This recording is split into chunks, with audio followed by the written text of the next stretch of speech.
안녕하십니까, 노선호입니다. 2월 8일 화요일 저녁입니다. 오늘 주식시장 움직임 체크해보는 시간 갖도록 하겠습니다. 먼저 미국 시장부터 살펴보고 오도록 하겠습니다. 미국 시장은 혼조 마감했습니다. 다우존스는 1.39포인트 상승을 했고요. 나스닥 지수 0.58% 하락, 그리고 S&P 500 지수 0.37% 하락을 했습니다. 미국 시장 같은 경우는 연준의 공격적인 긴축에 대한 우려감이 지속되면서 혼조세 모습을 보였습니다. 특히 이제 기술주들이 약세 흐름을 보이면서 나스닥 시장은 하락하는 모습을 보였지만 리오프닝주들이 급등을 하면서 다우존스의 움직임은 긍정적인 흐름이었습니다. 이란과 미국의 핵 협상 기대감에 유가는 하락을 했고 달러는 약세를 기록했습니다. 항공주 등 리오프닝 관련주들이 상당히 강세를 보였던 점이 특징이었고요. 노르웨이안 크루즈 홀딩스가 8% 급등을 했고 반면에 애플, 알파벳, 메타 등의 기술주들은 대부분 하락하는 모습을 보였습니다. 그래서 미국 시장도 사실 방향성 없는 모습 속에서 물가지수 발표를 앞두고 계속적으로 좀 관망 심리가 작용하고 있다.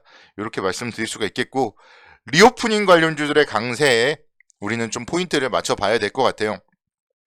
지금 정말 코로나 확진자 수가 국내에서도 계속 늘어나고 있지만 그럼에도 불구하고 뭔가 이제는 좀 나중에는 감기와 비슷하게, 독감과 비슷하게 대응을 할 것이다. 그런 얘기들이 나오고 있기 때문에 물론 지금 당장은 아니겠지만 결국은 위드 코로나 이런 기대감, 리오프닝과 관련된 부분에 대해서 긍정적인 관점으로 접근을 하고 흔들릴 때, 그러니까 그런 종목들을 모아 나가면은 결국은 다시 한번 그런 관련 기업들이 좋아질 때 수익을 거둘 수가 있지 않겠나, 그런 생각을 가져봅니다. 어제 이제 제가 말씀을 드렸던 게 이번 옵션 만기를 앞두고 있기 때문에 결국은 보합권이었다. 어제도 많이 밀렸었지만 1%대까지 하락을 했지만 약보합권 마감을 했었고, 오늘은 어제와 좀 반대 흐름이었습니다. 장중에 1.27%까지 상승하는 흐름을 보였지만 또 이내 0.67%까지 흔들리는 모습을 보였고, 또 막판에는 또 낙폭을 줄여가면서 강보합권으로 마감을 하는 그런 모습을 보였습니다. 그래서 시장은 결국은 옵션 만기일을 앞두고 이번 만기일에는 어제도 말씀드렸던 콜옵션에도 대박을, 풋옵션에도 대박을 주지 않겠다. 그런 전략으로 지금 나아가고 있는 거예요. 그래서 2750선 정도에서 근처에서 지금 계속적으로 움직임을 보이고 있다. 아마도 이런 흐름은 수요일, 목요일까지도 이어지지 않을까, 저는 좀 그런 생각 가져봅니다. 또 어차피 시장은 1591포인트부터 반등을 했기 때문에 쉬었다가 올라가면은 또 다시 그만큼 100포인트 정도 올라갈 수 있는 거잖아요.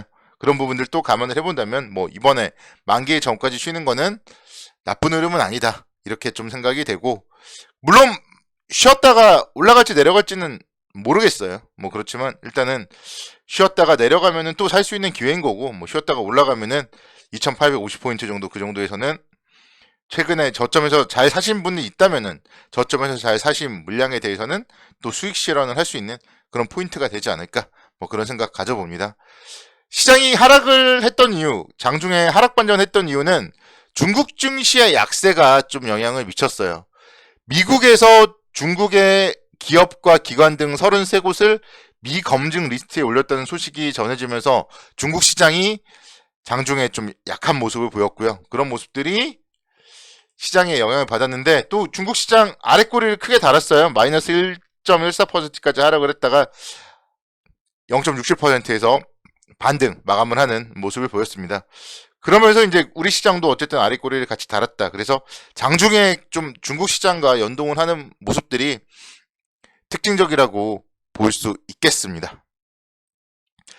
보면은요, 시장은 보합권이지만 종목들의 움직임은요 상당히 좋았습니다. 오늘 같은 경우는 OCI가 5%대 강세를 보이면서 96,000원대까지 움직임을 기록을 했습니다.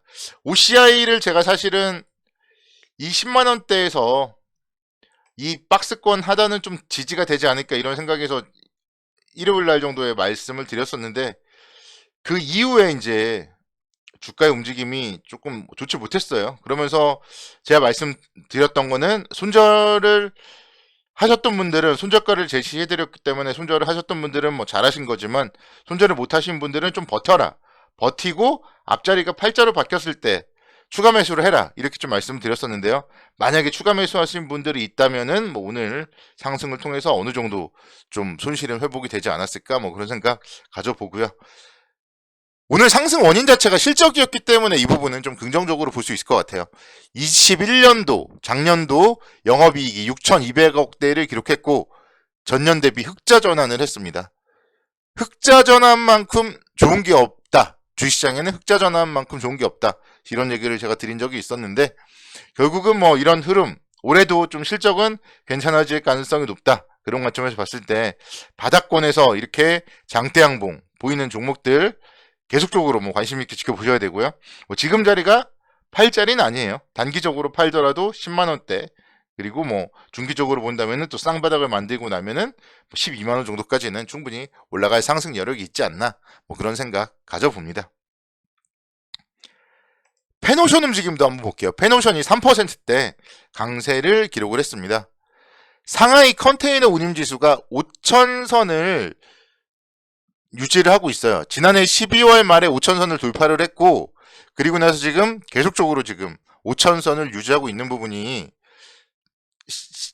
해운 업종에도 좀 긍정적인 모습으로 영향을 미치고 있습니다. 주가 움직임이 최근에 뭐 시장 하락 시에 같이 빠졌다가 올라올 때 반등의 폭이 상당히 셉니다. 1월 28일 금요일 날부터 시작해서 상당히 안정적으로 올라오고 있는 모습. 이런 모습들을 봤을 때 해운 관련주들도요. BDI 지수라던가 뭐 상하이 컨테이너 운임 지수 잘 살펴보면서 뭔가 좀 투자의 시기가 다가오고 있지 않나 뭐 그런 생각 가져봅니다. 가격 메리트가 이만큼 있잖아요. 작년 6월 달에 8,920원까지도 올랐었는데 어떻게 보면은 거의 뭐 반토막 근처까지도 갔다가 다시 또 회복을 하고 있다. 이런 부분들. 뭐 여기서 한 6,500원까지만 올라가도 역시 마찬가지로 20%, 30% 수익을 거둘 수 있겠죠. 그래서 해운주 좀 관심 있게 지켜보시면 좋겠다. 이렇게 말씀을 드리고 싶습니다. 그리고 좀 리오프닝 관련주들 좀 말씀을 드리고 싶습니다.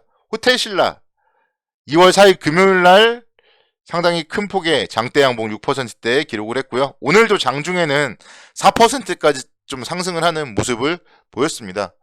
그래서 리오프닝에 대한 기대감 속에서 호텔신라가 좀 그래도 좀 가장 안정적인 기업이잖아요. 뭐 다른 기업들 변동성이 크고 조금 뭐 불안정한 기업보다는 호텔신라가 좀 가장 안정적인 기업이기 때문에 조정을 보일 때는 이런 기업들 모아 나가다 보면은 사실 뭐 9만원, 10만원 오지 않겠습니까? 그래서 호텔신라 같은 기업들 정말 중장기적이고 좀 편안한 투자 원하신다면은 이런 종목들을 사놓고 기다리는 거죠. 목표가가 올 때까지. 그런 전략 괜찮지 않나 생각이 되고 극장 가본 지가 얼마나 오래됐는지 모르겠네요. CJ, CGV 이 종목도 보시면은 작년 6월 달에 34,000원대까지 막 상승을 했었고 10월 달에 또다시 거의 뭐 근처까지 올라갔었어요. 33,000원대까지. 그리고 나서 이제 다시 이제 코로나가 심해지면서 주가가 많이 빠졌는데 역시 이제 2월 4일 날 상승을 하고 나서 지금 이틀 동안에 나름대로 양호한 그런 움직임을 보여주고 있습니다. 이런 분위기라면은 밀릴 때 좀 접근해봐도 어떨까 뭐 그런 생각 들어요. 사실 뭐 극장은 가려면은 우리가 좀 재밌는 영화 같은 게 좀 나와야 되겠지만 전 세계적으로 코로나 때문에 아무래도 좀 재밌는 영화나 이런 게 극장 개봉보다는 뭐 넷플릭스나 이런 쪽으로 많이 빠지긴 했죠. 그래도 또다시 극장에서 영화 관람 할 날이 오지 않겠습니까? 그때를 기약한다면은 CJ, CGV 같은 기업들도 밑에서는 좀 충분히 분할로 모아가는 전략 괜찮지 않나 뭐 그런 생각 가져봅니다. 그래서 리오프닝 관련주들에 대해서는 정말 중장기적 관점에서 모아간다면은 잃지 않는 투자는 할 수 있지 않을까 뭐 그런 생각 가져봅니다. 다만 기간이 문제겠죠. 짧은 기간을 보시는 분들은 좀 힘들 수는 있겠지만 좀 길게 본다면은 리오프닝 관련주들 좀 모아가는 전략 괜찮지 않을까 뭐 그런 생각도 가져봅니다.